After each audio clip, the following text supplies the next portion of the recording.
Welcome back to the channel. This is Trendy Storm and you are watching 14th part of What If Naruto Found a Hidden Lab in Waves. If you enjoy this video, please like, share and subscribe to the channel. Now wasting no more time, let's start the story. Hokage Tower. Hiruzen puts his face in his hands and says, "I'm getting too old for this shite," under his breath. He then turned and looked at Tsunade as he slowly reached up to his hat. When Tsunade sees this, she says, "Old monkey, don't even think about it. I might have to take that stupid title from you, but I'll be damned if I'll let you give it up until you clean up this mess you made. Even after I take the title, I'll make you my personal assistant." Naruto took a breath and said, "I think you should let me deal with this old man since I know more about the current laws of the Land of Waves and have a good reputation there." Hiruzen looked at him, nodded his head slightly, and said, "It's probably a good idea." And then Naruto says, "But let me introduce myself first. I'm Captain of Division 8, Naneo Eyes. Let me introduce you to the Sandaime Hokage, Hiruzen Sarutobi, and Lady Tsunade Senju. She is one of the legendary Sannin and also one of his students. She is also running for the job of Godem Hokage." He then says, "And last but not least, Anko Mitarashi, second in command of the Torture and Interrogation Department." Naruto looked at Naneo and told her, "For now, please ask me anything, Captain." Then he asks, what are the charges he is facing right now? Naneo looks at him, gives him a small bow, and says, "Lord Uzumaki, it's good to see you again." As for the charges against him, then, she pushes her glasses back up her nose and pulls a book out of her shiakusho while making a very serious face. Next, she says, according to international agreements, he broke the law when he went into one of the country's military villages, which is a Class 1 felony in every country with a military village. After he got into our village, he spied on our academy, which is a second Class 1 crime in every country with a military village. He is also facing multiple counts of inappropriate behavior with female operatives and several counts of harassing civilians before he started spying on the academy." Naruto looked at Hiruzen and said, "You do know that this means he doesn't get his bail back, right?" Hiruzen could only put his face deeper into his hands as he realized that he might have been better off sending someone else. Then Naruto asks, what does the Land of Waves have planned for him? Naneo says, "We're willing to give him back to you as long as he never sets foot in the Land of Waves again and pays a fine to both the village and each woman he harassed." After looking at the scroll himself, Naruto gave it to Hiruzen to look at. Then he says, "Since I was going to the Hidden Cloud Village anyway, we can stop there and get him. He'll have to pay his fine and be brought back here." Naneo says, "That's fine." Then she says, "Excuse me, but I have to go home to get ready for your arrival." She gives a small bow, and then she walks out of the room. Naruto looks at Hiruzen and asks, "Is there a reason he was in the Land of Waves?" His voice is as sharp as a blade. Hiruzen replies as he looks at the top of his desk, "I went so he could check out the village to see if it was doing well or not and to see if he could use some of the changes you made to the academy here. When I was able to read the paper that Kurenai and her group turned in, I was interested." Naruto asks with a suspicious look on his face, "Is that true, or are you just trying to find out more about me and how I got all that information about my family?" Tsunade says, "Even I don't believe that hogwash, but we'll talk about it later. Let's finish up what we started."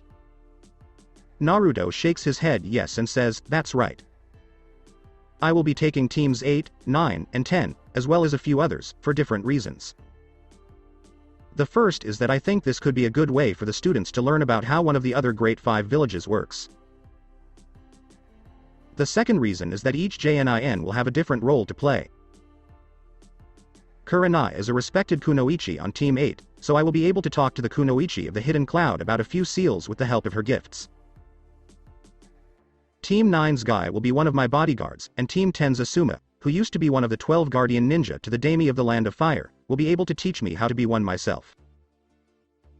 Sarah will be the last person I take, so that when I give the new seals to the hospital in the Cloud Village, she can make sure they work." Hiruzen nods his head and says, "I can see that you've given this some thought." He then takes another look at the paper and says, "I found something interesting, though." I can see that you took Hinata off of Team 8 and put Sakura in her place. Could you tell me more about that? Naruto says, it's true that I doesn't care about the Byakugan, but I wouldn't be surprised if someone from the 3rd Raikage's rule is still around. Hiruzen says with a proud smile, that kind of thinking will take you far in this world. Then Naruto turned to Tsunade and asked, can you come with us to get your teammate and bring him back, preferably without killing him?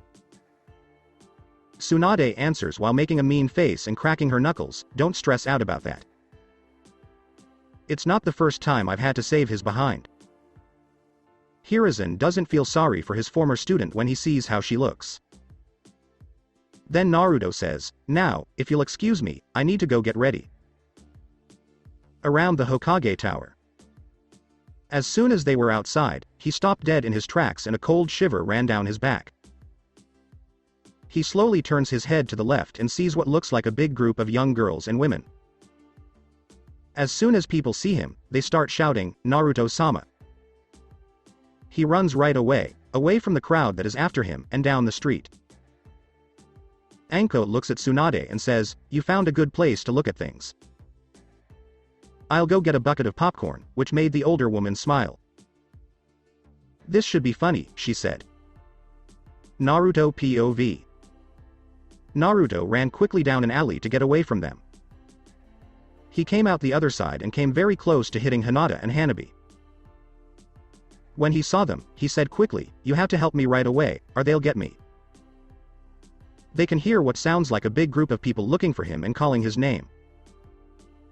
Both sisters look at each other, smile, and say, of course, we'll help. Then Hanabi screams as loud as she can. He's on Senju Street, next to the fabric store. Naruto's face shows utter horror as he sees a large group of women come around the corner and seem to get bigger. He then runs away and says he will get even. Hinata looks at her sister and asks, why did you do that? Because she can no longer hear him. We said we would help, but we never said we would help him, she said, shrugging her shoulders. Both sisters laugh at this. Hinata then says, I don't think he's just bad for me because he's around. I think he is also getting to you. Which she answers, you say tomato, I say tomato. You have to agree that our lives have become much more interesting since we joined his family. Also, we had to get him back for what he said during the Chunin exams. I may not respect our old family anymore, but if he thinks the gentle fist is a joke and calls us a bunch of chiropractors, let's see who he goes to when his back hurts. Hinata's face starts to look like she has lost track of time. The mindscape of Hinata. A chibi Naruto is lying on a table in the middle of a dark room that is surrounded by candles. He is only covered by a towel. Hinata comes out of the shadows as a chibi and rubs oil on his back as her hands get lower and lower on his back. Outside again. Hinata's face was all red, and a little bit of blood was coming out of her nose. Hanabi looks at her older sister and asks, are you thinking dirty thoughts about him again? Then she says, maybe Big Brother was right and you were one. Naruto was looking back behind him. He can see that the group of women are still after him. When he turned around to look in front of him again, he saw another big group of people coming at him quickly. When he realized he was surrounded, he gave himself a facepalm and said, damn, I'm a ninja. Why didn't I think of this before? Then he drops a smoke bomb, which fills the street. After the smoke has cleared, the women start looking for him. Then, a tall blonde woman with blue eyes and a red dress says, he couldn't have gone far, let's go this way, and they all run away. Once the crowd was gone, the woman put her hands behind her back and whistled to herself as she tried to walk in the opposite direction. But Naruto stops her by putting his hand on her shoulder and saying, nice try, but I think you and I need to talk. Naruto comes into view in a puff of smoke. He then turns around to look at the hand and sees that it belongs to Inoichi Yamanaka. He knows right away what he wants to talk about, so he whispers, I think I'd rather take my chances with the fangirls. He also thought he could hear someone laughing far away. Front yard of the Uzumaki compound. As Naruto walked into the courtyard, he could see that not everyone was ready for the mission and that a few people were still missing. He saw Kiba trying to arm wrestle with Tsunade, but Tsunade didn't care about him and was talking to his mother. Both of Kiba's sisters were laughing at him because his face was so red. Shino was looking at some of the bugs in his compound, which he was able to see. Team 10 was all talking with their parents off to the side. He also noticed Asuma and Kurenai sitting on one of the benches. As he moves toward the other people, he sees Sarah walking through the gate. 3 people were standing right behind her. Sakura, Mebuki, and Ainu were there, and Ainu was carrying a small stuffed phoenix that she had picked out of a box of toys. Then he turns around and walks toward them. Sakura, who was wearing her new battle outfit, said, "Sorry if we're late. My mom is just dropping me off because she has a lot of errands to run all over the village." Naruto replies, "We're not ready yet, so don't worry. A few people haven't shown up yet." Then he turns to Mebuki and says, "Good morning to you, too."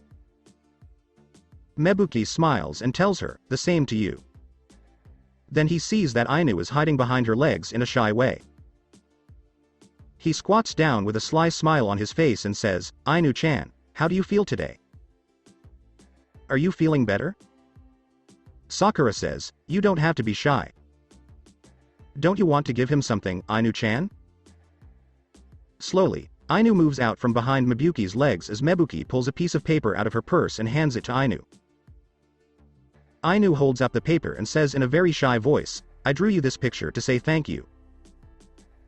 Naruto took the paper she gave him and looked at it. There was a picture of him and her on it. She drew him as if he were dressed as a doctor. It was a very detailed drawing. And he says it with his trademark smile, "This picture is very good. Thank you a lot." Naruto looks up at Sakura and asks, "What do you think of the picture, Sakura?" She says this with a smile on her face and her arms crossed over her chest.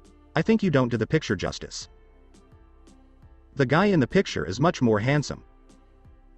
Naruto is now crying like a waterfall as he asks, "Why do people always pick on me?" Everyone behind him says almost at the same time, "Because you're an easy mark." Naruto looks at Ainu, puts his arm over his eyes, and says, "Do you see how they treat me, Ainu-chan, after all I've done for them?" But before anything else can be said, a new voice cuts in and asks, "Have you been taking acting lessons from Auntie Akari, big brother?" When everyone turned to look in the direction of the voice, they saw a small group of kids with 4 women who were all laughing into their hands. Still pretending to cry, Naruto asks, "What did I do to make you all so mean to me?" Again, almost everyone behind him pulls out a book and asks, "Where do you want us to start?" Naruto decides to ignore them and looks back at the group in front of him. "And where is your group going?" he asks. One of the servants says, "The kids want to go to the theater to see that new movie for kids." Naruto was able to see the sadness on Ainu's face when he heard this. Then he looks at Mebuki and asks, "Would it be okay if Ainu went to the movies with them instead of being dragged all over the village to do your chores?" Which earned him a smile and a nod of the head. Then she looks down and says, "You act right and hear what they say." She was about to pull some money out of her purse when Naruto stopped her and told her, "Don't worry about it, it's been taken care of." Before anything else can be said, a loud woman's voice says, "Will you two idiots stop it?" When Naruto looks in the direction of the voice, he sees that Guy and Lee are both running towards them. Then, out of nowhere, one of the kids showed up in front of them. She was dressed like a security guard and blew a whistle while holding up her hand. Both of them, in an attempt to stop, leave a trench in the ground from their feet and manage to stop a few feet from her. Then she puts her hands on her hips and says, "I don't know what you think you're doing.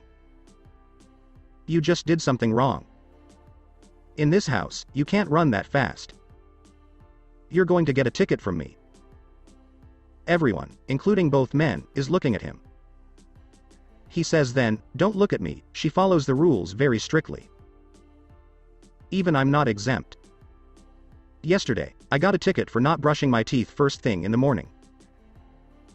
The girl looks at him and says, "That's because there would be chaos if we didn't have rules, and this house has enough chaos as it is." Naruto starts to rub the bridge of his nose and say, "All these kids are driving me crazy."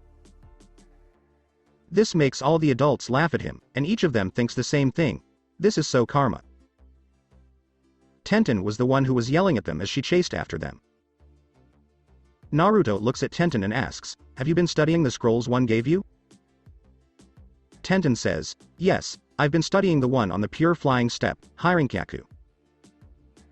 Then he says, "I'll be glad to help you, but I think we should first save your teammates before they get into more trouble."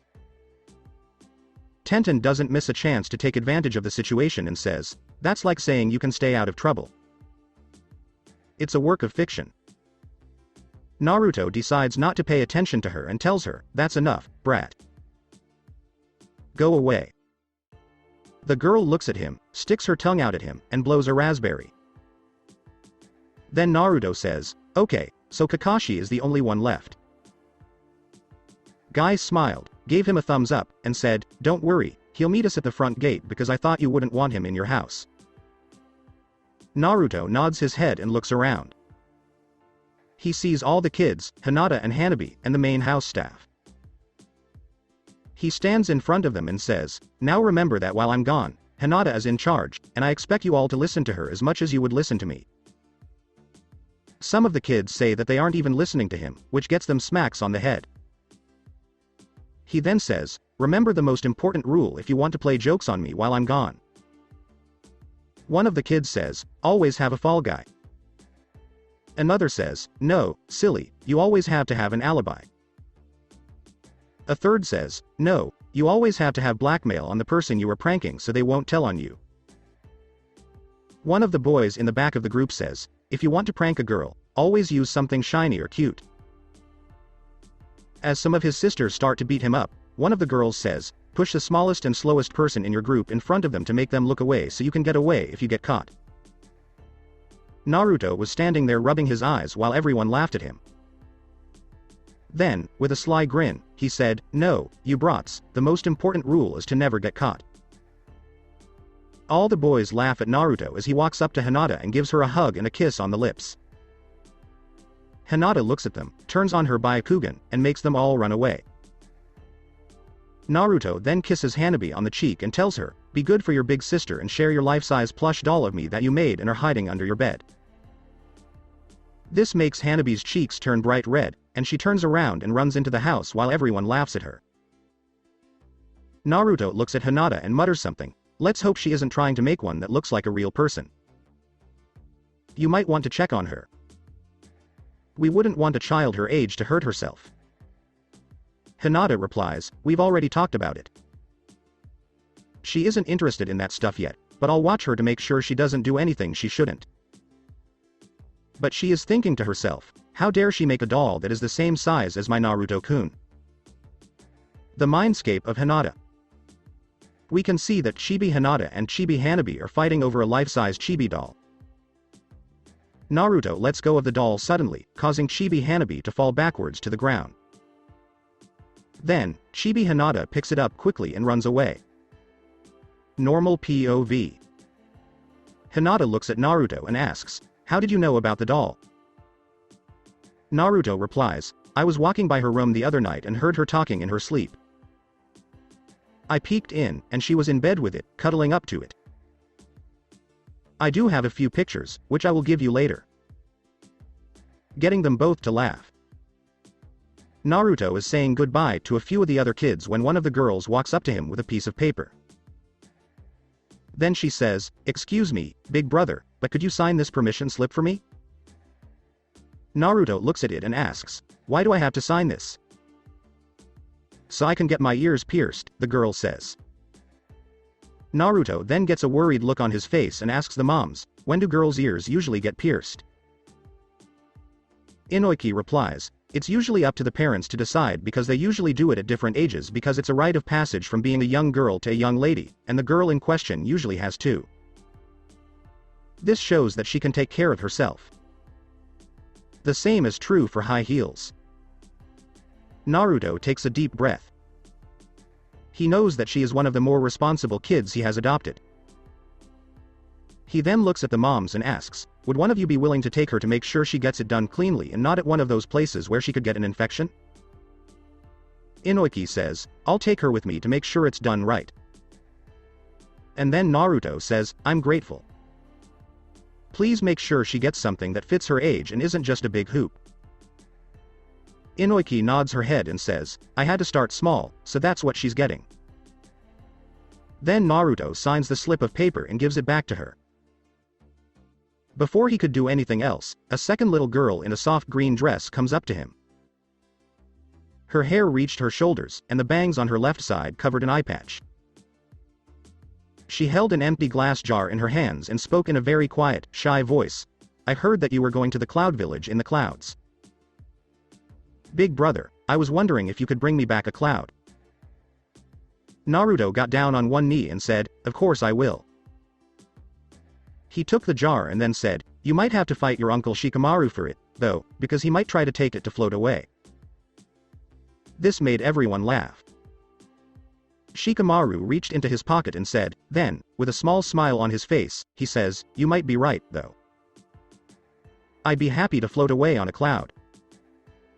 Naruto looks around and sees that everyone is ready to go, so he says, let's hurry to the main gate before my two self-proclaimed bodyguards try to sneak into the mission.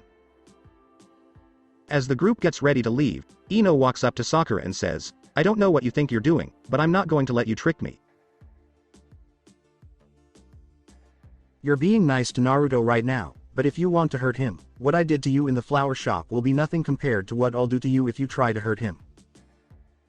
Sakura replies, I'm not playing any game. He made me open my eyes and see how bad of a kunoichi I was, since in reality I was just a civilian playing. I hope to be on the same level as him one day, but I know that's a long way off after what I did to him at the academy and when we were on the same team. Then she moves on, leaving her behind. Ino thinks to herself, I'm going to keep an eye on you, and if you step out of line even a little bit, I'll make you pay for it. Sakura approaches Naruto and says, I appreciate what you did for the Ainu. Even less people like her than like me when I was her age. Naruto says, I don't think that will be an issue any longer. She went with a group of kids who are friendly and like to meet new people. You don't have to worry about them leaving her because Uzumakis are like a bad rash. You can't get rid of us. Someone walking behind them, Tsunade, says, you can say that again. I spent years trying to get rid of his mother, but I could never do it. I even put her in a box and sent her somewhere once, but she came back, and even though I was trying to get rid of her, she brought me a nice t-shirt.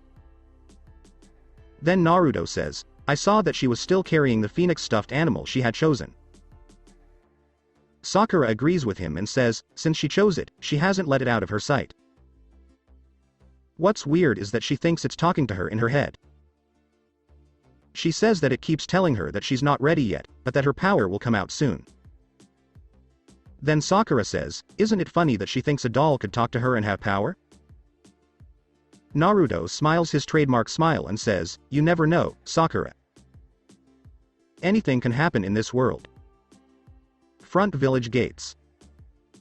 As the group gets closer to the gate, they see a long line of wagons carrying goods. When one of the men saw the group coming towards them, he got out of the wagon and went towards them. He walks up to Naruto and tells him, Mr. Uzumaki, I'd like to thank you for giving my crew this chance. Ino was able to tell that he was the man Naruto had brought to the hospital to help his wife. Naruto laughs a little and shakes his hand while saying, no problem. Then he asks, how are your wife and your new daughter? The man laughs back and says, my wife thinks my daughter is already making her go gray. Before anyone could say anything else, a woman's voice says, keep laughing, and when you get back, you'll be in charge of changing diapers. Both of them look up and see a woman walking toward them with a baby in her arms and a look on her face. So Naruto says with a small laugh, I know that look she has, and it's usually best to back away slowly, so I'll just say goodbye and tell you that if you ever need a break, you can just drop off the baby at my compound. If you ask, my waitstaff would be happy to let you sleep for a few hours. All you have to do is say my name. Naruto walks back to his friends, who are standing near a carriage pulled by horses. He also saw that Kakashi was there. Tenten looks at him and asks, "What happened?" Naruto replies, "A storm hit a small village on the coast and did a lot of damage. Some of you might not know that my family snuck a clause into the contract we signed that makes my compound sovereign land. This means I can have my own military force of ninja who can do missions for my country. Under my flag, I can also hire different groups of workers. So, the Land of Whirlpools is sending them a care package with food, clothing, medical supplies, building materials, and other things they need. The men and women you see are all part of a construction crew that will help rebuild the village. We can't rebuild the whole village, but we'll do what we can to help them get back on their feet." Sakura gives a small nod of the head and then asks, "If their village has been damaged, how are they going to pay for it?" "We are not giving them money," Naruto says in response. Guy gets his attention by clearing his throat and saying, "What do you mean when you say you're not charging them money? So what are you going to charge them?" With a sly grin on his face, Naruto says, "In my old neighborhood, I learned that if you're the best at something, you should never do it for free. There are many ways to look at this. Most people would take this to mean that you should never do it unless you get paid cash or something else of equal value, but that's not the only way to get paid." He sees that almost everyone in the group agrees with him, so he says, "As you probably already know, the Land of Whirlpools hasn't been active for a long time, so most people don't even remember us. What I'm going to do is make it so that all of the missions we're going to do right now won't pay us anything, but we'll still get paid.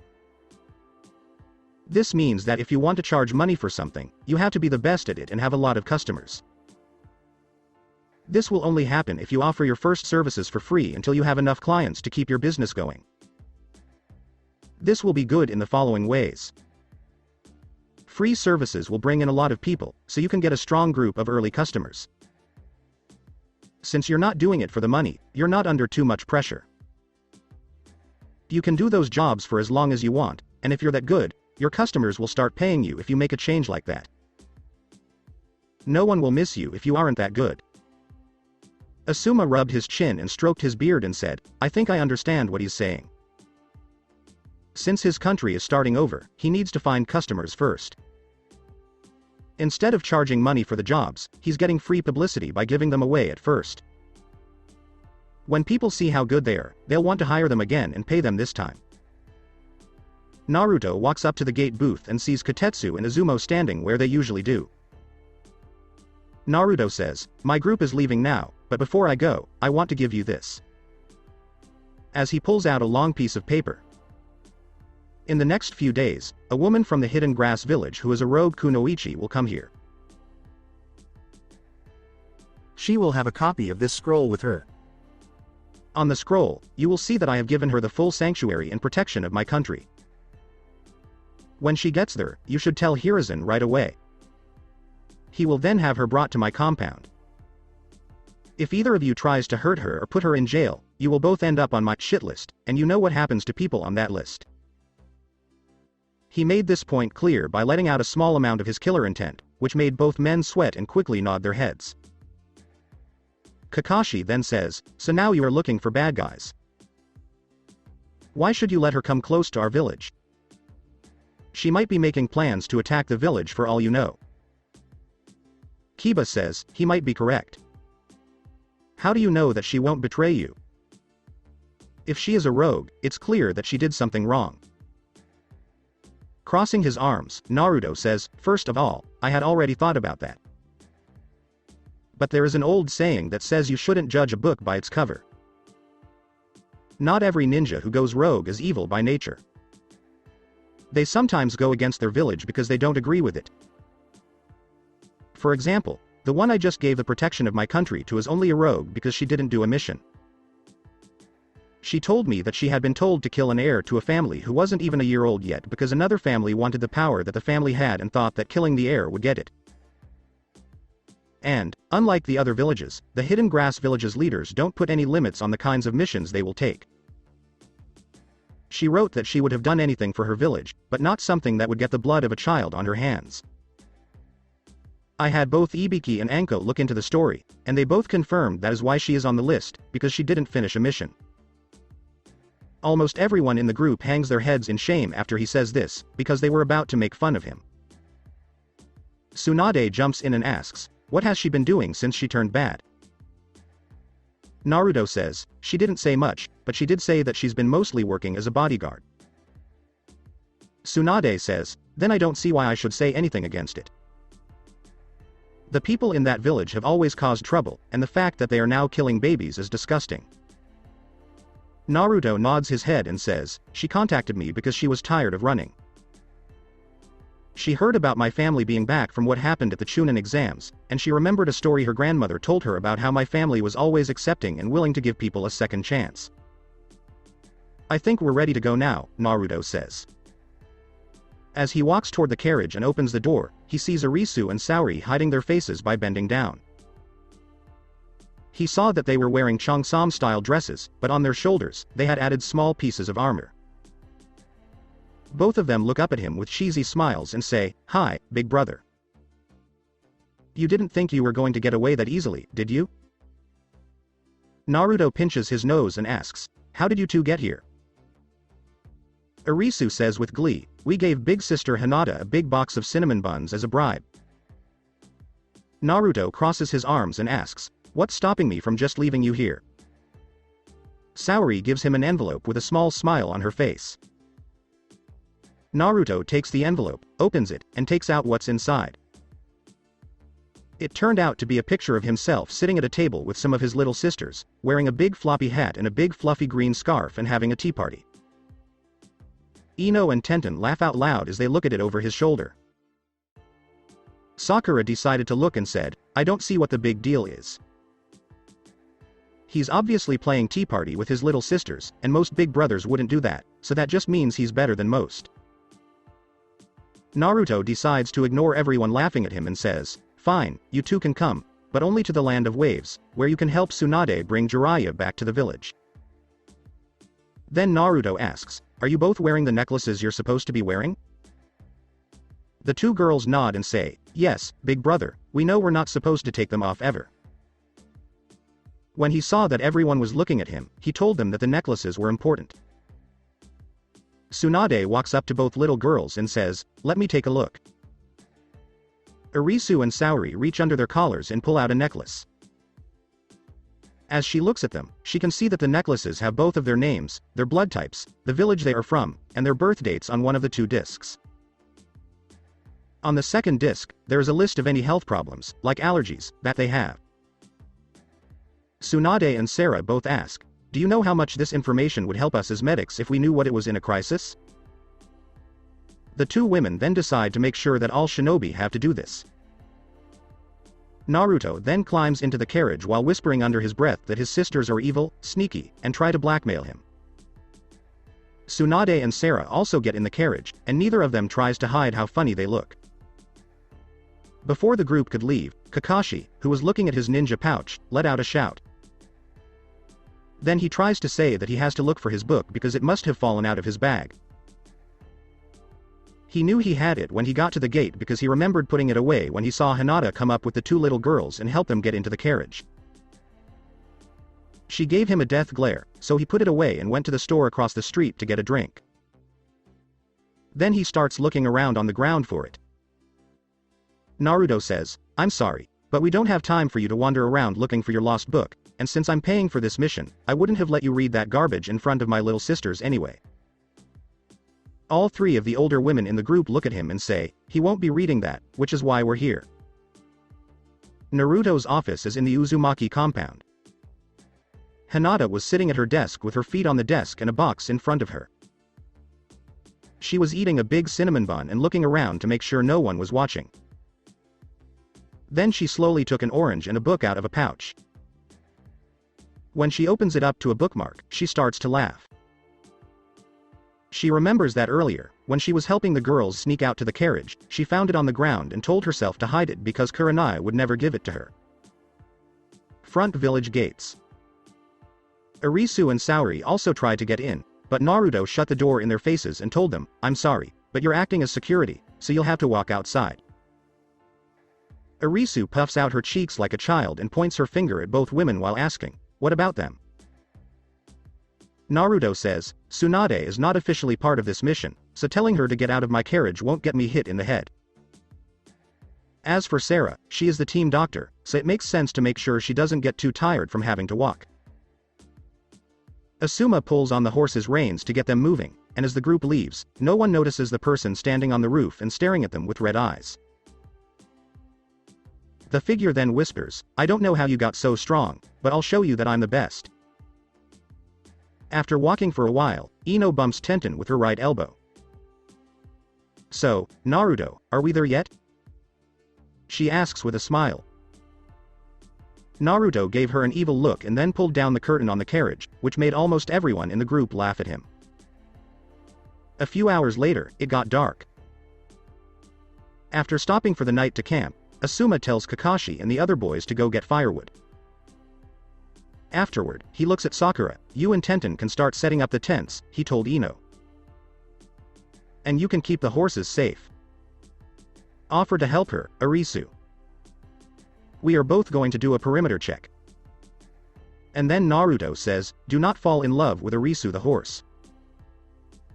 The mission was the only reason I rented the horses. Arisu looks at him with puppy eyes and says, but I want a pony, big brother. Naruto starts to rub his head and asks, if I get you a pony, where are you going to keep it? It can sleep in your room, Arisu says in response. Naruto looks at her and asks, and where am I supposed to sleep if a pony is in my room? Arisu tells him with a big smile, since you love each other, you can sleep in big sister Hinata's room. She then wraps her arms around herself and makes kissy faces at him. Naruto starts to get a headache and tells Akamaru, I can't deal with this. The little white puppy then started to follow her. Naruto pulls out a few scrolls and says, I'll go ahead and make us some food.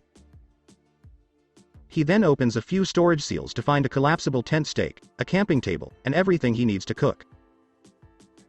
Ino walks up to him after making sure the horses are safe and asks, do you need help?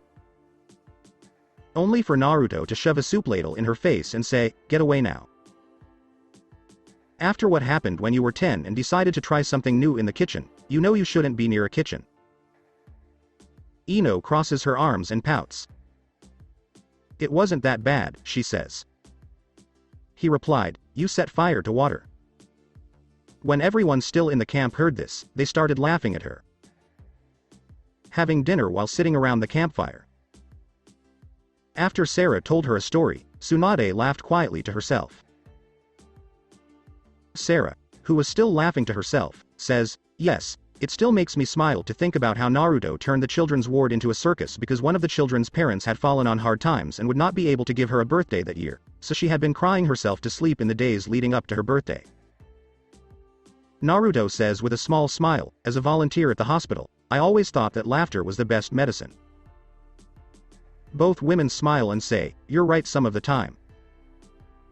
Arisu looks at Naruto and says, big brother, could you tell us a story before we go to bed? Naruto says, I guess, and then he thinks about what kind of story he can tell.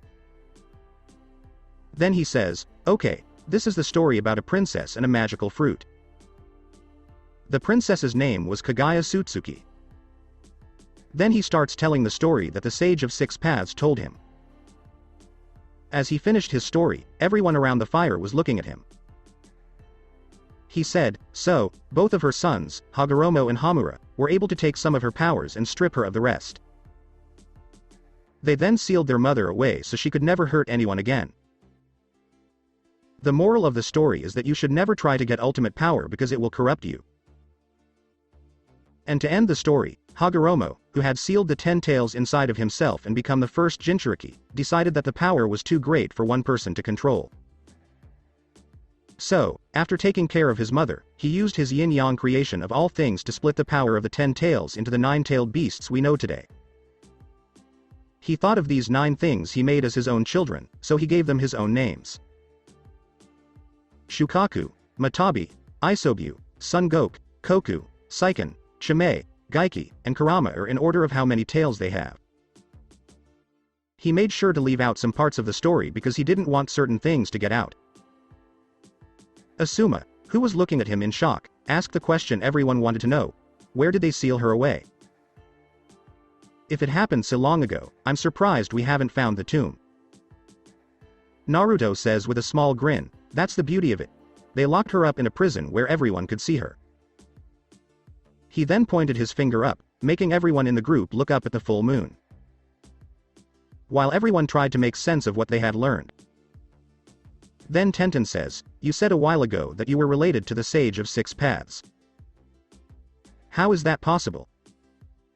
Naruto says, we, the Uzumaki clan, are the descendants of his youngest son, Asura, who inherited his father's body and spiritual energy. Asura never really showed any talent for the way of shinobi and always chose the path of peace and love.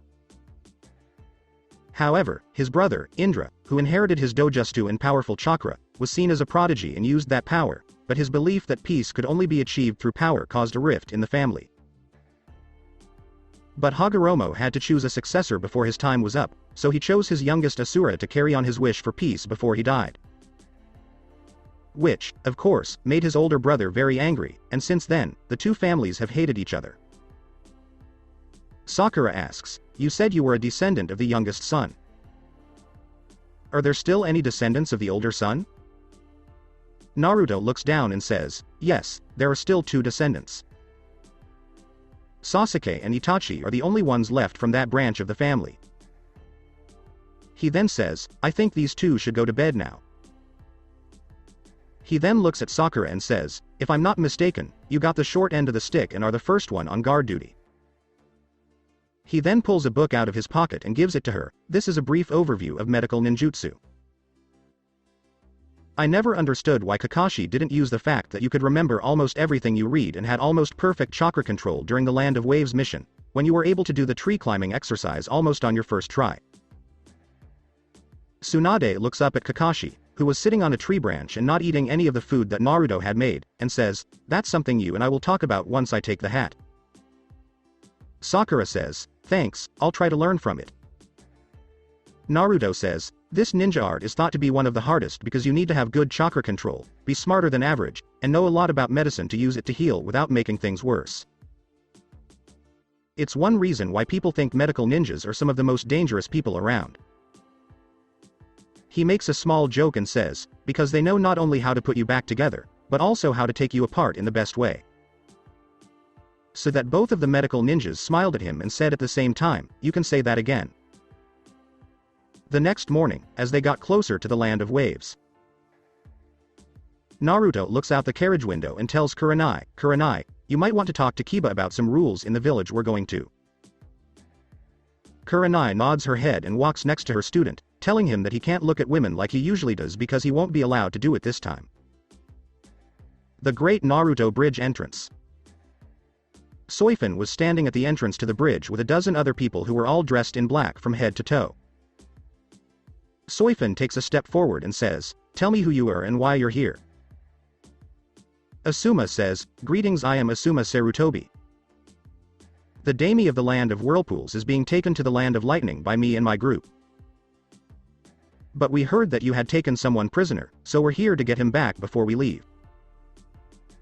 Then Naruto gets out of the carriage and says, I think Nanao told you we were coming. Soifun talks back, she did. Then, she raised her left hand, snapped her fingers, and said in a very harsh voice, you will follow me. If someone tries to leave, they will be marked as a threat and held. Making everyone in Leaf Village nod their heads to show that they agree. Outside the classroom. As the group walks down the road and gets to the front of the academy. When they get there, they see something that makes most of them laugh out loud. They can see what looks like a teacher correcting a few students on one of the training grounds. Yoruichi was the name of the teacher. She was standing in front of a muddy trench and yelling at 3 female academy students, how do you ladies like those mud masks? As she made them swim back and forth in the trench. You came here to learn about this, right? When you should have been studying, you were reading those magazines. Tsunade could tell who she was when they met, as she tells herself later, I need to keep this in mind. It's a good way to get rid of fangirls. Sakura walks up to Ino and says, thank goodness that wasn't a punishment when we were in the academy. Ino nods her head to show that she agrees. Academy hallway.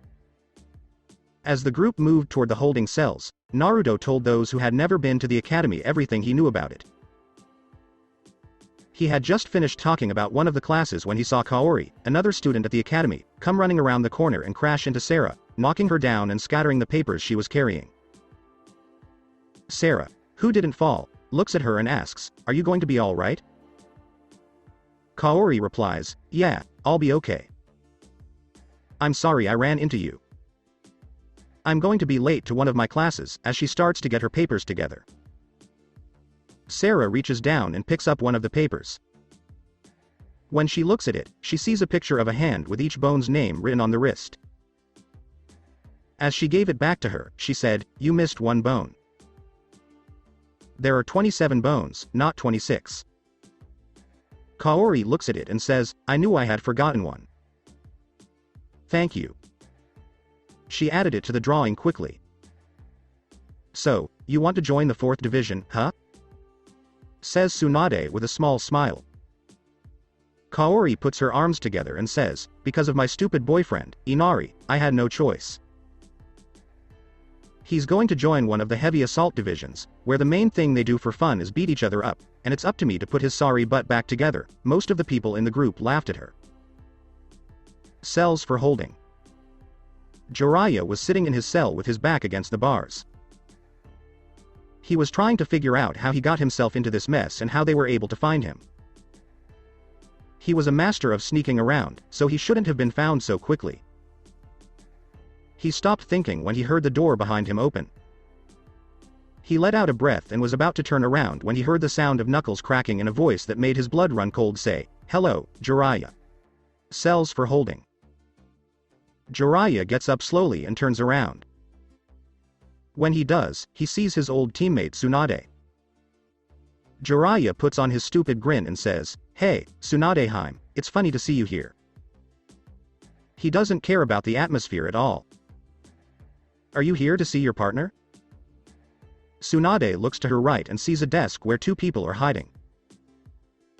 The first one was a man with dark hair and a short goatee. The second one looked like a small young woman with dark blonde hair and gray eyes. Both of them were wearing the standard uniform that Naruto had told her about. She also noticed that they both had silver badges on their arms with the symbol for the 13th division on them. From what she remembered of her conversation with Naruto, this meant that they were both lieutenants, which was the same rank as a Junin. Before she walked in, they seemed to be trying to build a house of cards with the cards that were on the table. She laughs as a young, small woman shoves a man in front of the desk. The man's forehead is sweating, and he asks, "What can we do for you?" in a stutter. Tsunade has a smile on her face as she says, "My name is Tsunade Senju, and I am the new Godem Hokage of the Hidden Leaf Village. I am here to pick up this prisoner." The young woman had just killed her partner. When Jiraiya heard this, his skin turned white and he started to sweat. The man whose partner had offered him as a sacrifice says, "My name is Lieutenant Centaur Katsubakias," as sweat runs down his forehead. He then says, "I'll go get the paperwork right away," gives a few bows, and runs out of a door. Tsunade looks at the young woman and asks, "Who are you?" She does this with a smile on her face. The young, small woman puts both hands at her sides, bows, and says as loudly as she can, "My name is Kion Katetsu." Then she says, "It's a pleasure to meet you. I've heard nothing but good things about you." Tsunade walks up to her, puts her hand on her head, and tells her, "Calm down, Kion. There's no need to get so upset. I'm not here to cause you trouble. Now, while we're waiting for your partner to come back, I want you to tell me if this old pervert has been causing more trouble or trying to hit on you." With a small blush on her face, Kion says, "He did try to flirt with me and a few other women, but he stopped when my big sister Izan Katetsu threatened to give him a vasectomy without anesthesia." Tsunade laughed and said, "She's not the first person to threaten to do that to him, but I think your big sister was being nice because she was just going to give him a vasectomy."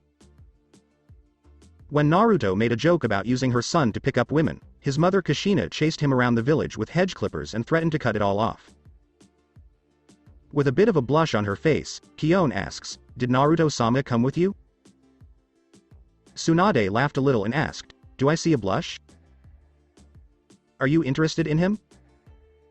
Kion replies with a stutter, "No, it's just that he's one of the few men who doesn't look past me." She then calms down and says, "Because I don't have big melons in my shirt and I'm so short, most men just ignore me and look at the other women walking around. The same goes for my friend Momo Hinamori from the 5th Division. But when it comes to us, he never ignores us and always pays attention to us, even when some of the most beautiful women in the area walk by while we are talking to him." Tsunade says, "I'm glad to hear that he treats you the same way he treats all the other women I've seen him with. He is one of the very few men who actually respects women and doesn't treat them like things. A lot of that can be put down to the women who helped raise him along with his family. Even if he never met any of his family, he would still be related to them." She then says, "Yes, he did come with me. If you want to talk to him, he's in the hallway." "Technically, I'm not supposed to leave anyone in here with the prisoner," says Kion. "But I guess it would be okay, since you're taking him with you. If you want to open the cell door, push the red button on the fall wall," she says as she walks toward the door. Jiraiya puts his hand through the bars of the jail cell and says, "You can't leave me here alone with her, she'll kill me." Then Tsunade looks at Jiraiya and says, "Jiraiya Baka, I think it's about time we had a long overdue talk." Then she makes a shadow copy of herself to go push the button. As soon as the gate opened, Jiraiya slowly moved away from Tsunadeheim and said, "Now let's calm down, Tsunadeheim." He put both of his hands up in front of his chest with the palms facing her. He was punched in the stomach so hard that he fell into the back of the jail cell. Tsunade quickly closed the distance, grabbed him by the throat, and lifted him off the ground. When Jiraiya looked into her eyes, all he saw was anger. He then struggles to say, "Now just let me explain, Heim." He was slammed into the back of the wall and held there as punishment. Tsunade says, "I've never been more embarrassed to call you my teammate in all the years we've known each other. Since we were kids, you've been chasing after me, hitting on me, and asking me out on dates. I've always ignored you because I knew you were just looking for attention because you'd never met your family. When we became teammates, my family took you in. We treated you like family. My grandmother taught you Finjutsu and taught you techniques that are only taught in her family." Tsunade tightened her grip on his throat and asked, "So, why would you betray my family? Why would you lie to me, lie to Minato and Kushina, and lie to your godson? I've looked at his health record. Do you know how many times he was beaten until he was covered in blood and how many times he was taken to the hospital for reasons other than the beatings?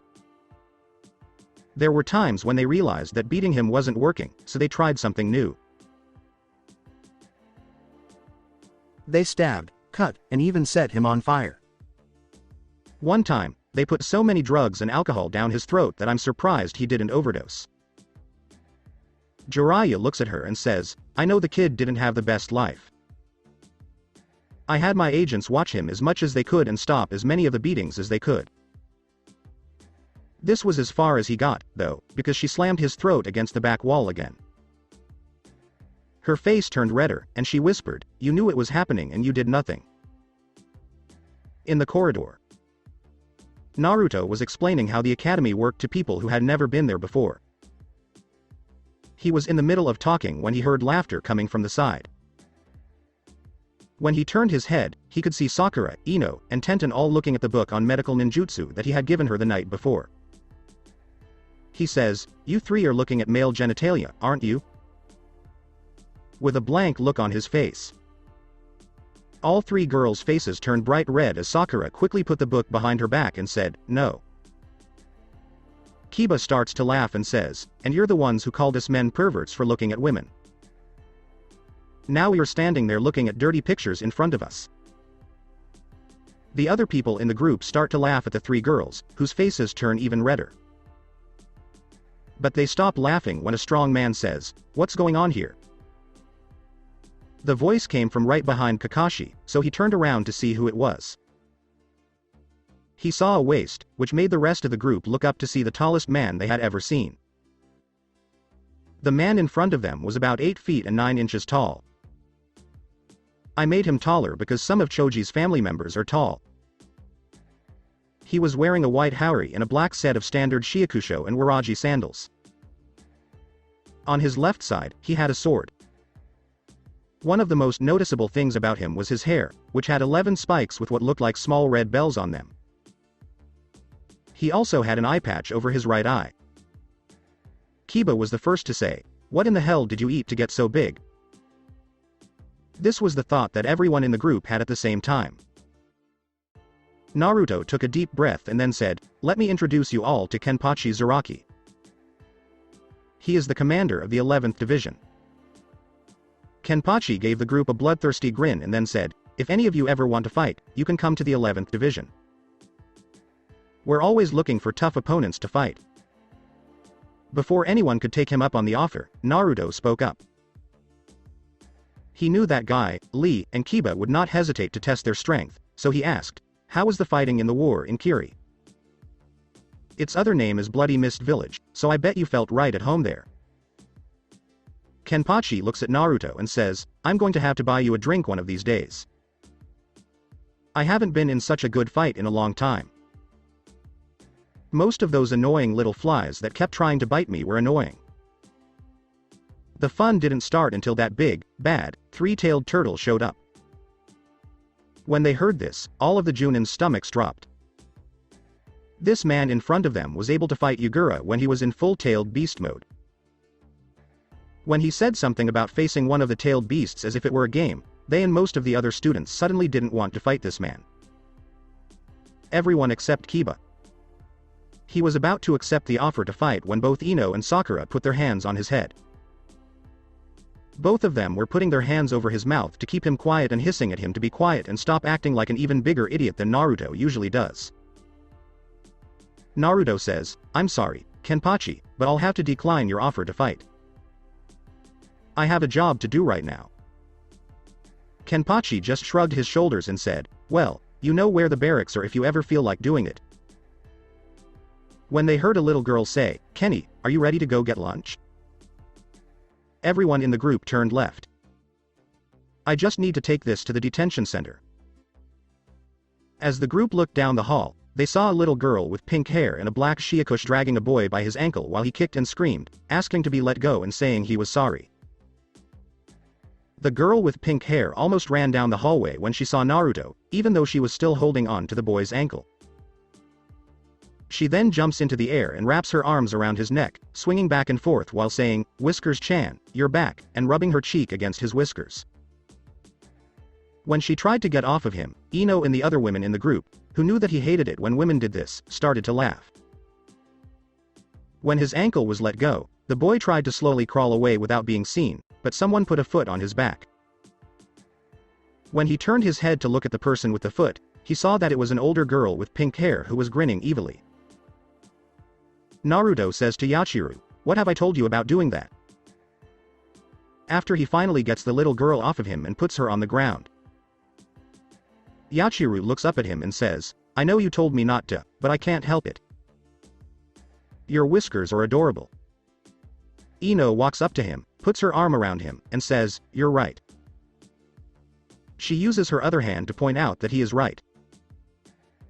"I can rub his whiskers, but you should know that only a few people can touch them without getting in trouble. I'm one of them because I have a piece of blackmail on him that I got when he was staying at my house during a storm." Kurenai is grinning because she knows what this blackmail is about. Then Yachiru sees Sakura. Ignoring Naruto, she walks up to her and they look at each other. Then they strike a pose and say, "Pink hair girls rule." Then inner Sakura came to her mind, and she said, "Finally, we can make our own mini-me, and we'll make Ino Pig so jealous." Cha. Almost everyone in the group groaned at this.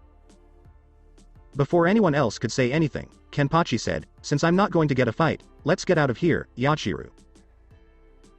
He then quickly turned and walked away, dragging Yachiru behind him. Asuma looks at Naruto and says, "You tend to hang out with some strange people." Naruto replied, That might be true, but do you want to know what's really funny about this? Getting everyone in the group's attention. Then he says, he loved Hinata-chan so much and said they were soulmates. Sakura looks at Naruto and says, but how could that be? Hinata is so nice and kind, and he seemed like the kind of person who likes to fight and spill blood. He replied, people always tell you to watch out for the quiet ones. Then Naruto says, if you make Hinata angry, she can be pretty scary. He then whispers, you won't like her when she's angry. Hi, everyone. Chefinator here, and I just want to say that the Incredible Hulk joke about Hinata when she's mad is hilarious. Tenten says, if that's true, do you think she'll be able to take care of all those kids on her own? What if the kids try to bully her into doing what they want, or if they try to bribe her into doing what they want, like these two little troublemakers? She asked, smiling at the two little girls next to her. Both girls show how old they are by sticking out their tongues at her. Naruto gives a shrug and says, I'm sure she'll be fine. I mean, it's not like she's going to organize and train them, then arm and command them to prove that cinnamon buns are the food of the gods. Then a picture comes to his mind. Inside Naruto's head. A chibi Hinata was standing on a balcony wearing a black military outfit with a horse riding crop and a cute little military hat. Behind her was a red banner with a cinnamon bun on it, and under the balcony, all the kids were marching in columns and wearing military uniforms. Reality. Before he could say anything else, the door next to them opened, and Kion walked out. She smiled at Naruto and said, hello, Naruto-kun. He then walks up to her, gives her a small hug, and says, it's nice to see you again, Kion-chan. He then turns to the group and says, let me introduce you to Kion Kotetsu. She comes from the 13th division. He then starts telling each person in the group about her. As he approaches Kiba, he says, and this is Kiba Inuzuka. He can be a bit of a flirt and think he's a ladies' man, but you'll never find a more loyal friend and someone I can always count on to have my back. Kiba's chest started to get bigger when he heard the compliments. Naruto then whispers to her, I would still be careful, even though he likes skirts as much as that pervert in the jail back there in Shunsui. This caused Kiba to fall down, which made the rest of the group laugh at him. Before they could start talking again, a girly, high-pitched squeal could be heard from inside the room. Naruto walks over to the door and opens it. The rest of the group follows him into the room. When they get inside, they see that Tsunade is standing over Jiraiya, who is lying on the ground and moaning in pain. Arisu and Saori both tilt their heads to the side as Arisu looks up at Sarah and says, I didn't know boys could bend like that. He is talking about how Jiraiya was bent into a pretzel shape. Sarah giggles a little and says, usually, they can't. Saori walks up to him, pokes him with the end of her spear, and asks, is he going to be okay? As she watched both girls poke Jiraiya, Tsunade tried hard to hide her smile. Don't worry about it, she said. He'll be fine once I fix him up. Centaur chose that moment to come back into the room with a stack of papers and see Jiraiya lying on the ground. He then starts to yell at Kion about how he let someone attack the prisoner before the paperwork was done and how it could be their fault if the prisoner was hurt so badly that he couldn't be fixed. Naruto did something that was becoming routine for him, he started to rub his temples. As he looks back at Team 10 meters, he says, remind me to apologize to your parents for all the headaches I gave them, which makes all of his other classmates and friends laugh at him. After filling out all the paperwork, Sarah and Kurenai covered Arisu and Sori's eyes while Tsunade unfolded Jiraiya, which made some of the men cringe in sympathy.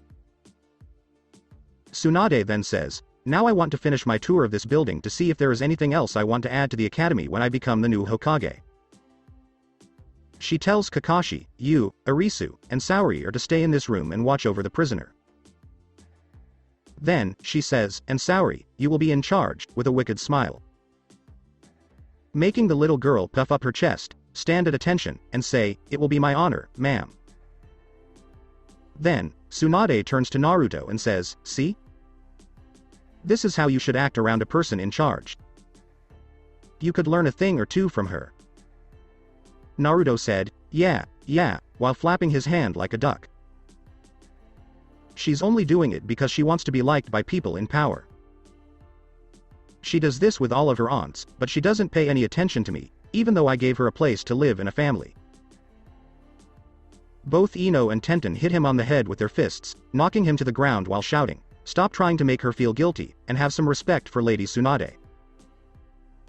Kakashi steps forward and says, "Lady Tsunade, you can't seriously think about putting her in charge while you're gone.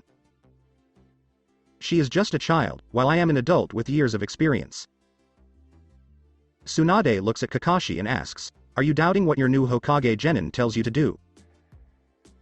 If you are, I will demote you, and if I do, my great-uncle made a secret rank that not many people know about. It is so low on the list that even a student at the academy would be ahead of you," causing everyone in the room to open their eyes wide. Naruto got back on his feet and looked at her. "If I'm wrong, I think he would be only the third person to ever get that rank," he said. Tsunade says, "Yes, that's right. It is usually only given to shinobi who are completely disobedient but are so strong that they can't be replaced."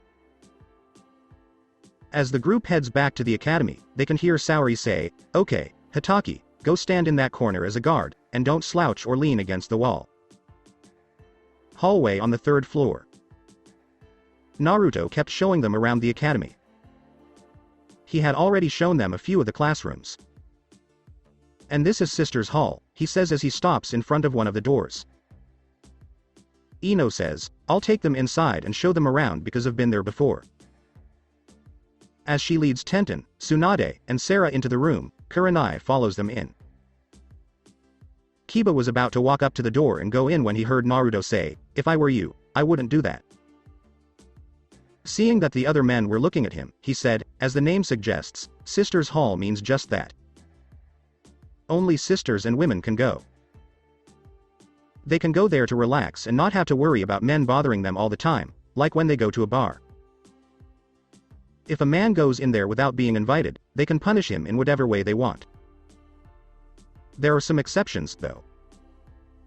Any boy under 13 can go in and look for his mother, big sister, aunt, or whatever, but if they think he's not looking for them, they can throw him out." Naruto then says, "I plan to build one for them and one for the men back in the Leaf Village." Asuma tells her, "You're right. I can't tell you how many times I've had to chase away men who were bothering some of them I know." After a few minutes, the girls came back out and gave their thoughts on the room. Tsunade and Sarah liked how the pictures were set up and how you had to do something special to get your picture on the wall instead of just getting a headband. As he keeps showing them around the building, they reach a set of double doors with the medical seal on top.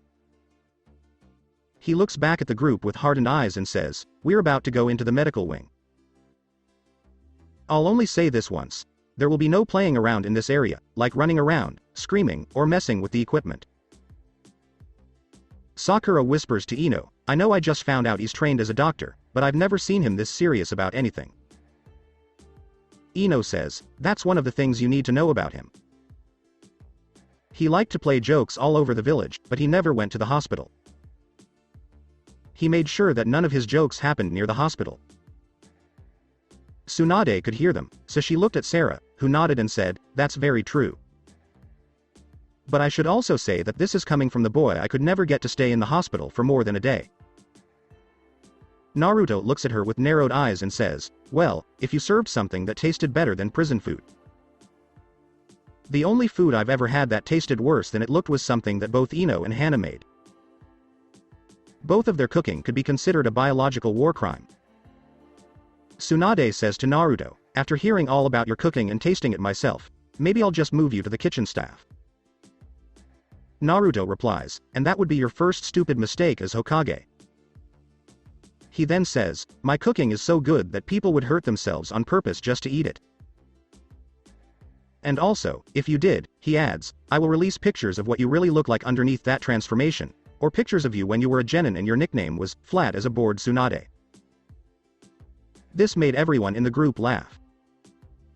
Tsunade, on the other hand, was thinking, "I'm going to find your mother, kill her, and put her back in her grave, but this time I'll make sure she stays there." Location kept secret. Kushina was watching a group of bandits and some rogue ninja in a small clearing in the middle of a forest. She had been sent there to take care of them, but when she suddenly sneezed, she gave away her location. As there were several big-class rogue ninjas, she knew she had to wait for Minato to tell her what to do. She shrugs her shoulders and says, "Oh well. I wonder if I can finish this fight fast enough so I can sneak back into the Leaf Village and go to Ichiraku Ramen."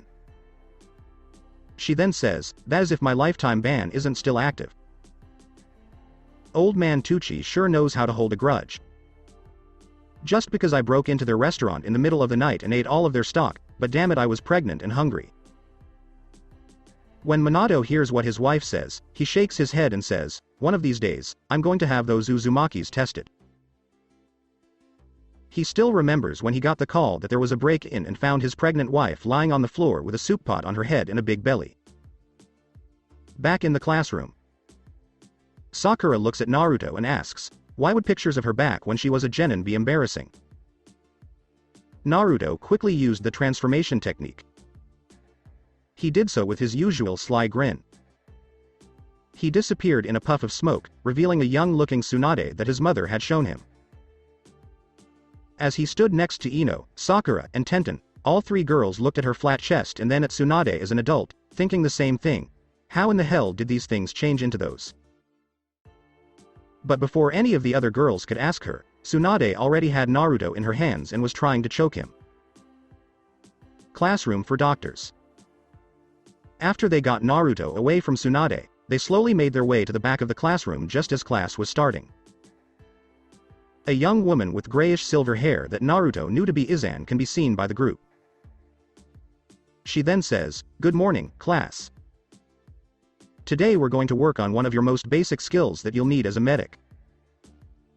She then asks, "Will anyone from your group be joining our class today, Naruto?" Before he could say anything, all three girls quickly go up to one of the tables and sit down. Izan gives a small smile before turning back to the chalkboard and writing on it. "Today, we will learn about the skill called Shinden, A.N. diagnosis. The first step in treatment is to figure out what's wrong. With this skill, a shinobi uses their hands to carefully probe a patient for problems. This technique is done by kneeling over a patient and slowly running both hands over their body, looking for signs of injury that may not be visible." She then picks up a box that was on the floor behind her desk and puts a frog on each desk, saying, "Each frog has a different injury. See if you can find it." Tsunade was proud as she watched the young students who were trying to become doctors. After a few minutes, she sees that one of the male students is having trouble, but before the teacher could get there, two of his classmates start helping him by walking him through the technique and giving him tips. Soon, his hand was glowing with chakra and he was able to do the technique. Izan, who had seen this, put on a smile and said, "If each of you helped another student, you would each get 10 credits. When class is over." As the group walked down the hall, Sakura made a comment about how that class would have been much better than a flower arrangement class at the academy. Ino crosses her arms and says, "I have to agree with you on that. I could do flower arrangements with my parents." Tenten nods her head as she reads one of the new books she got from the teacher. Tsunade and Sarah are both happy looking. Then Tsunade says, "Well, you'll be glad to hear that Naruto is going to start an academy to train medics." The three girls look at him and say, "Sign us up." Asuma looks at Naruto and asks, "Could you tell me what those credits were that those kids got for helping that student?" Naruto says, "Most of you know that some parents can't afford to send their kids to the academy with the right gear. The credits they earn can be used in the academy store to buy the gear they need, as well as lower rank jutsu scrolls, fighting style scrolls, and other scrolls, depending on what they want to learn. If they have enough credits, they can even hire a higher ranking student to teach them. They can earn credits by helping a fellow student, answering questions, and doing well on tests. They can also take missions from the academy, which are basically D-rank missions. They can also get credits from the taijutsu class, but one of the most popular ways is for two students to have a sparring match. Each student puts down a certain number of credits, and the winner of the fight gets all the credits. Guy says, that's a very young idea, and if good behavior earns them credits, then bad behavior takes them away. Naruto nods his head in agreement. Naruto smiled as he led the group out to one of the outdoor training grounds and said, okay, well, since the girls had fun in their class, I think some of you guys will too. The group can see at least a dozen students in the sparring circle from where they are standing. Some of them look like they just came out of the washer and dryer. The group can also see what looks like a woman standing in the middle of the circle. She is wearing a tight red vest and a long white skirt with an opening on one side. She was Kaku, so Naruto was able to tell who she was. Kaku crosses her arms and says, I'm so disappointed in all of you big babies. If none of you have any fight in you, it's no wonder that Gato was able to take over your land. Don't any of you have any fight in you? Naruto's evil grin comes back as he pushes Kiba forward and says, hey, Kaku, I have a new punching bag for you. Kaku turns toward the voice and says, well, if it's not the fish cake. When she turns to look at them, they see that she has a fake right arm, but her comment makes Naruto's face turn bright red, and everyone in the Leaf group starts laughing at him. People who have known him and grown up with him know that he doesn't like being called a fish cake. Battle scene. Then Kaku looks at Kiba, who had been looking at her big chest. She then says, I guess you're a chest man, since you can't take your eyes off mine. As she says this, she moves her chest up and down, making all the men in the area blush and all the women think that men are too easily distracted by a little cleavage. She then says, I'll make you a deal. If you can get this ribbon off my head, I'll let you see them up close, but if you can't, you'll have to. Before she could say anything else, Kiba quickly said yes. She then says, I'm going to guess that you're from the Inuzuka clan based on those tattoos on your cheek. You're pretty small and don't look like much, so you must have been the runt of the litter. Kiba immediately dashes forward and attacks Kaku with her claws, but Kaku is able to avoid them. He jumps backwards when he sees that none of his attacks are working. He then bites his hand, using the same trick he used on Naruto in the preliminary rounds to speed him up and make him look more wild as he says, okay, try this ninja art of beast mimicry, all fours jutsu on for size. He comes at her again. This time, going faster. All of the adults in the Leaf Village can immediately see the glint in her eyes and know that he's about to get his ass kicked.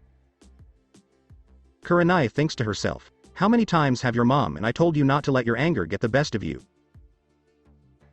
Then, in the sparring circle, Kaku dances around his attacks and says, Naruto told me about the clans in your village, and he spoke very highly of your clan.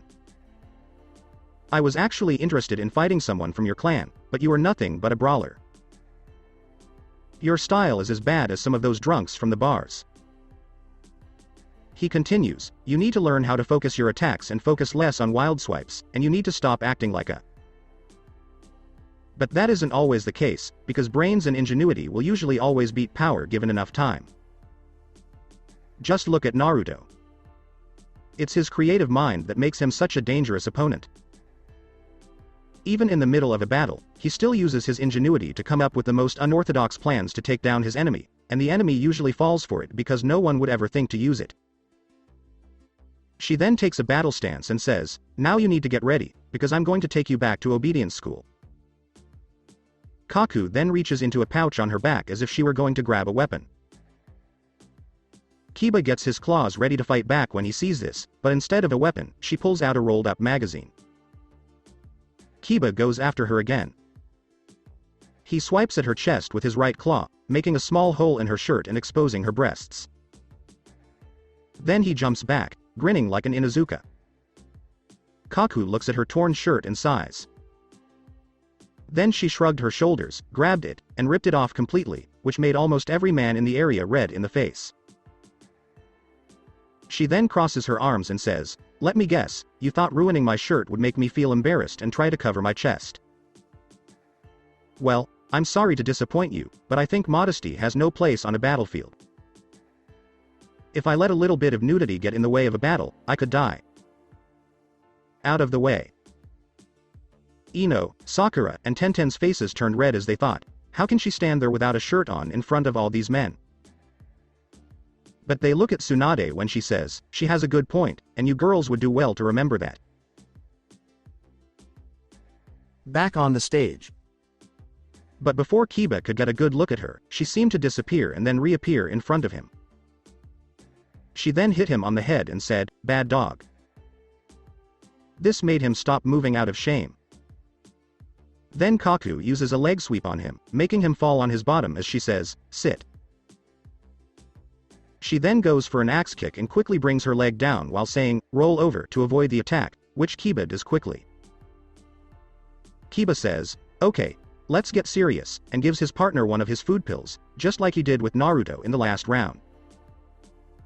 Then he realized his partner was nowhere to be found.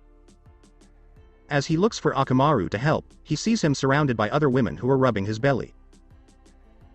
Since he wasn't paying attention, he hits Akamaru in the face, which knocks him out of the ring. End a battle scene. Kaku put on a smirk and snapped her fingers. Out of nowhere, two very large, muscular men who look exactly the same appeared. One of them was holding out a new shirt for her, and the other had a bottle of sake. Both men bow and say, "Congratulations on winning, Lady Shiba." She doesn't care about the new shirt at all and starts drinking the sake bottle. Naruto pinches his nose again and says, "Kaku, please put on the new shirt. You're about to make several of these men pass out, and we don't have time for that." Kaku looks at him with a pouty face and says, "It's just because I'm not Yoruichi, isn't it? You like hers better because they're bigger, or is it because they're more of a caramel color?" Tsunade had a hard time keeping a smile off her face as she watched the brat start to rub his forehead. Then, feeling sorry for him, she walks up to him and says, "Hello, my name is Lady Tsunade Senju, and I'm the 5th Hokage of the Hidden Leaf Village." Kaku shakes her hand and introduces himself, saying, "My name is Kaku Shiba, and I'm the commander of the 5th Division. I'm in charge of all trading and supplies for the village, and I make sure they get where they need to go."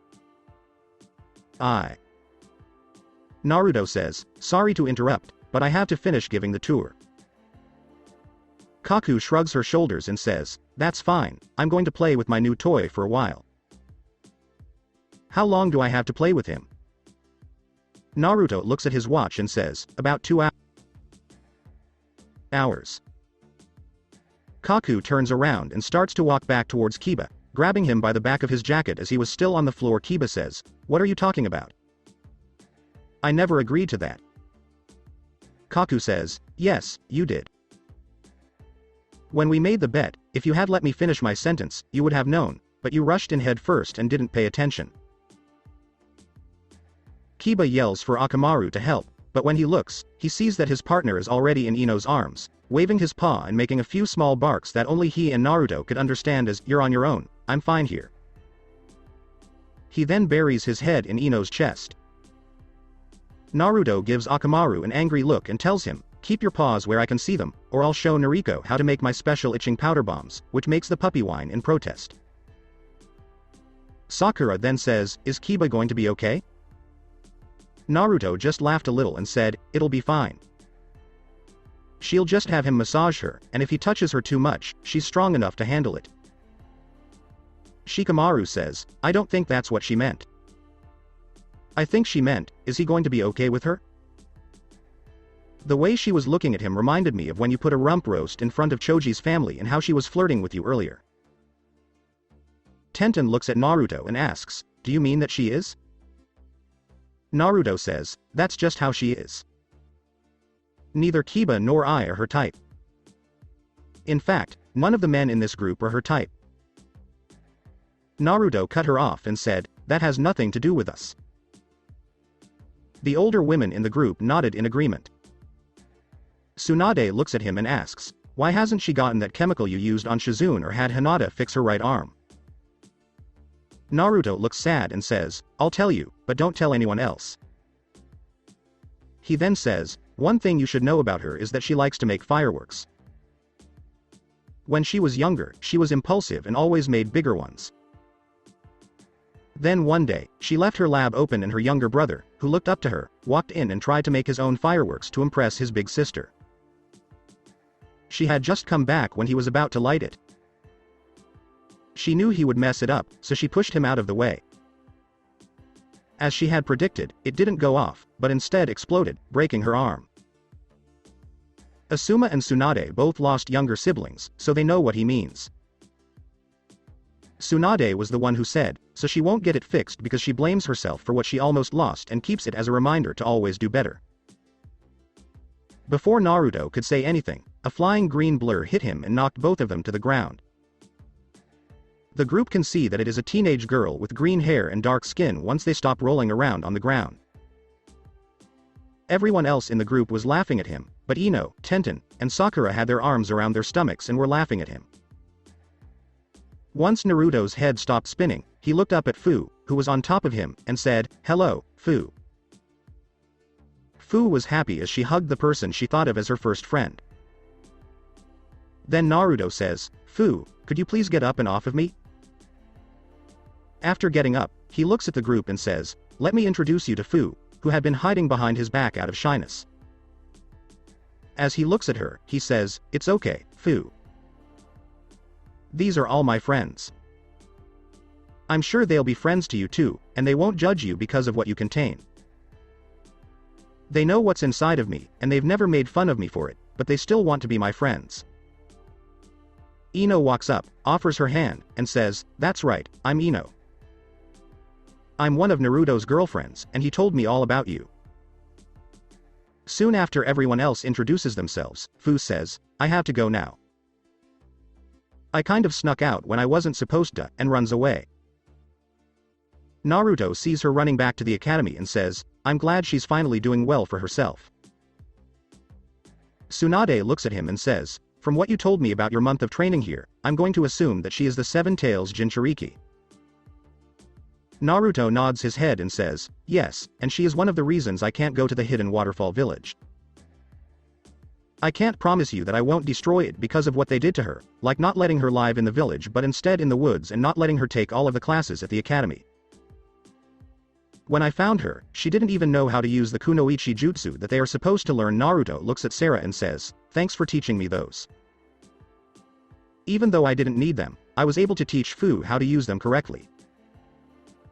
Then Naruto says, "When I was young, all I wanted to be was the Hokage. It was how I dealt with being alone in the village." Her childhood dream was to make 100 friends. Naruto takes them to a different part of the training ground with what looks like one of the younger classes. One of their groups seems to be learning how to use the tree walking technique. However, instead of just having the students run up the tree without any safety gear, the class seems to have a set of harnesses and a pulley system like you would use for rock climbing. Also, there are safety training mats on the ground around a tree. So, if a student falls out of the tree, the teacher can bring them back down safely. They were led to the other side of the training ground, where they saw a second group standing around a pole with a bell on top. The group stood there and watched as a few students tried to climb the pole without using chakra. The point of the test was to show that you couldn't always use your chakra without getting caught. The group looked at the last student, who tried to use a rope to climb the pole but only got halfway up. Then a girl walked up and asked what the test was again. The girl looks at the pole and the bell and thinks to herself for a while. The teacher tells her, "You have to ring the bell at the top, but you can't use any chakra." She then picks up a rock and throws it at the bell, making it ring. She looks at the teacher with a big smile and says, "Like my big brother Naruto always says, when all else fails and you can't finish the task the normal way, you just have to cheat." Everyone in the Leaf group looks at Naruto as soon as they hear him whistling to himself. But when Asuma stopped laughing, he said, "He makes a good point. Sometimes the easiest way is the best way." The other adults nodded their heads in agreement. In front of the entrance to the school. When Naruto's tour of the academy was over, the last stop was the academy store, which caused his wallet to take another hit. The group was now outside, ready to go their separate ways. Jiraiya's wounds were healed enough for him to go, so he was standing there with his head down. Kiba had just shown up, but he wouldn't talk about what had happened. Tsunade looks at Naruto and says, I'll take this old frog back to the village without him trying to get away. Naruto smiles again and says, I'm sure you could get him back to the village, but I'm going to add a little more security. He then says, has no one ever thought to ask why Irisu and Saori are my security guards? It's not just because they wanted to be, I chose them for a reason. For some strange reason, both of them have very large chakra pools. Even at the age of 8, they are already at Chunin reserves in another. Then Naruto looks at the girls and says, put your spears away. Both girls push a button on their spears, which makes them collapse into a stick-sized shape. Then, they put them in the side pockets. Then he says, now I want you to use that technique we were working on to get the prisoner. Irisu and Saori stand on either side of Jiraiya and put their hands together to make the ram sign. Everyone in the group can feel how the two girls are shaping their chakra. Then, they both start saying, Uzumaki style, adamantine sealing chains jutsu, at the same time, and a small blue chain comes out of their shoulders and wraps around Jiraiya. People who knew Tsunade's mother and her chain technique were all surprised to see that both of these girls were using the same move. How can both of these girls use your family's Kekkei Genkai? Asks Kakashi, who had lifted his headband. Naruto says, it's not a real Kekkei Genkai. It's just an advanced form of Finjutsu that needs the same amount of chakra as any other technique. But in his head, he adds, Mom and Mayuri helped me a little bit, too. He only had to get a blood sample from Mom and do a little work on the DNA of the girls. Not enough to make them Uzumaki, but let them use the technique. Naruto then turned to his group and said, let's go to the land of lightning and hope nothing bad happens on the way. Most of the group then hit him on the back of the head. Chapter 36 is over. Omake. Round 2 of Team Alpha vs. Team Konohamaru. Moegi and Udon both nod their heads when Konohamaru says, okay, guys, you know the plan. Let's go. Soon, they were trying to sneak up on their targets and follow them. When they told them what they were going to do, they ran to set up their joke. Konoha Park. Nariko, Aisha and Nell decided to stop playing jokes on people for a day and go to the park instead. When they got to the park, one of the servants with them said, you can play for a few hours, and then we have to go home. If you need anything, I'll be sitting on that bench over there in the shade. Aisha ran over to the swing set right away and started swinging, laughing a lot as she tried to go higher and higher. Nariko ran to the sandbox to play. She took out a lot of things to play with in the sand from the bag she brought with her. Nell decided to feed the ducks, so she is now throwing breadcrumbs at them. Aisha decided to join Nariko in the sandbox when she saw how much fun she was having there. She did this by stopping the swing and getting off. Then she realized she couldn't move, and then she realized she was stuck to the seat. Nariko was having fun in the sandbox when all of a sudden she started to itch all over. Even though they were both scared, when they heard their friend scream, they both turned to see Nell being chased by a group of ducks, secretly hiding in one of their trees. With Konohamaru, Moegi and Udon, all of whom were holding something in their hands and grinning widely. Konohamaru was holding a bottle of superglue, Moegi was holding a bottle of itching powder, and Udon was holding a sign that said, please do not feed ducks. So that's it for today. I hope you guys enjoyed it. Don't forget to like, share and subscribe to the channel for more awesome stories like this. Thank you. See you all in my next video.